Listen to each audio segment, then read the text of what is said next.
No!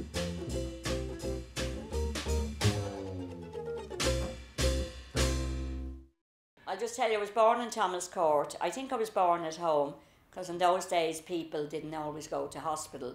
And my mother had 5 girls and 1 boy. He was born in hospital because he was precious, the boy after 5 girls. But I was born in Thomas Court and in 1938, 2nd of April 1938. And then I maybe was about 7 or 8. They were the artisan dwellings. Have you heard of the artisan dwellings houses? These were all slums around here. So with the Guinness Group and the Earl of Mead and a few of they all got together and start building houses. They were, I think, the first houses for working class kind of people. You had to be intelligent, clean and working or something.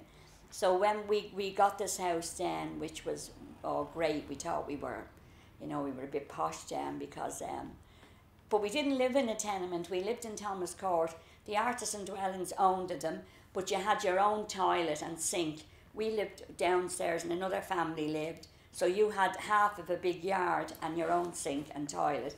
And then there was people upstairs and they had their own yard, toilet and sink as well, because that was great to have that, because there was people living in houses that they all... So then we moved down here and we got the house and we were all delighted with life that we're living in a house in Grey Street now, or, after coming up in the world type of thing. But that's what you did when you went into the artisan dwellings, you improved your living standard. But this was it, like. So we all lived here in the 2-bedroomed house. My mother, my father, my 5 sisters, 4 sisters and myself and my brother. It was a very happy childhood. We all played on the street, skipping and ball and relivio, and when you got a bit older, kiss chase, where you drawn it, the guy caught you. If you didn't bash him first, he tried to get a kiss, that way. That was when you got a little bit older. We would sell rags and bottles to go to the pictures, to go to Tivoli on a Saturday, and you'd queue up, and there was this big fat fella, and we were like cattle. He'd hoosh you in, and you'd be like that in the seats, all on top of one another. But it was a great thing, the Tivo, and there was always a following upper. Flash Gordon, remember they made a picture later? Yeah. Well, Flash Gordon was on, and there was a song, I'm Flash Gordon, Min won't get me, he tried last week, I'll try this week, din, din, din, din, din, din. So we all sang that. 1 week it'd be Ming, it'd get Flash, and Flash would get... Oh, and I went to the Beano, heard of the Beano? The Liberty College. Oh yes, no, yeah. Well, that was the Beano. Guinness did that. Guinness has set that up as well. So we would have went to the Beano and you got a bun and cocoa. The bun was delicious. The cocoa we all flung under the seat. Shell cocoa. Weren't we lucky, because you could have been poisoned, I believe. They made it from the shell. And but no one, I don't think anyone was poisoned, because no one drank the cocoa. But that was a great thing for... Now, some people won't admit they went to the Beano. So I went to the Beano. But as I said, we were all very happy around here. There were a lot of kind of odd characters around here. Oh yeah, we had Bang Bang. We had Bang Bang, and we had Mary Wallpaper. She used to carry bags, I think, with loads of paper in it. And then we had another one, Mary Made of Money, and she might give you a penny if she was passing by. So that's how we called her, Mary Made of Money. Or we had the man that lived up the street, held his throat with a handkerchief, and he said the devil was in his throat. Now, I heard if he went in for a pint, the first half was for the devil and the next half was for himself. And then we had another guy in not Vicar Street, one of those streets over there, and Jembo No Toes, and he used to look over a half door. And I remember we were coming from the Beano, and I said to this girl, please don't say Jembo No, because he would chase you with a big stick.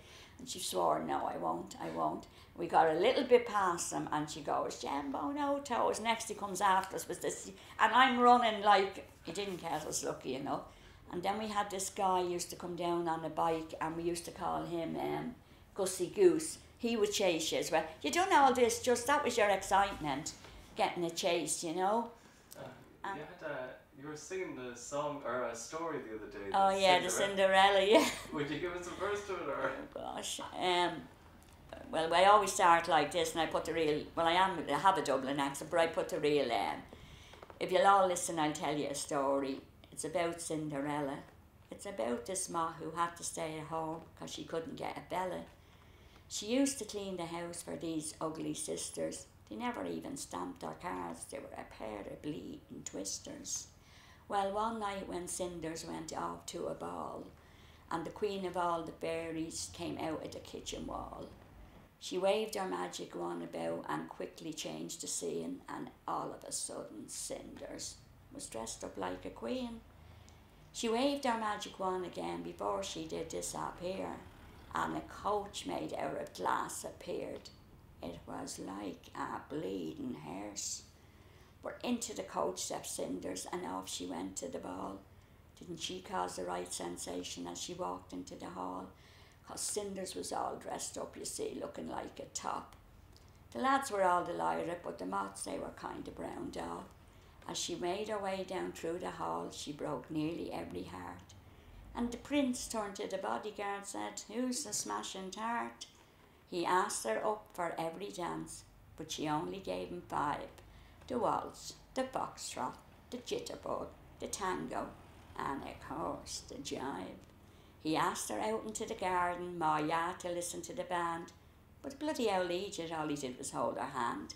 But then he plucked up courage and was really doing well when the clock struck 12, and up she gets and off like the hammers out of hell.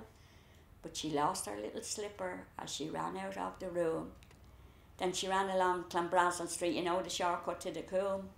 The prince picked up the slipper. To the bodyguard he said, "The moth that fits that slipper, that's the moth that I will wed. Search every house in Dublin for the moth that fits the slipper.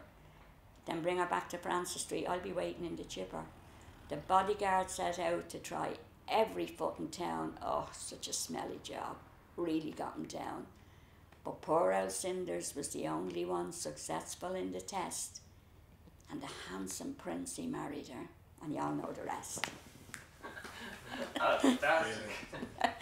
Don't ask me how I remember, but I'm getting fed up with Cinderella. I'll have to learn a few. I'll have to get...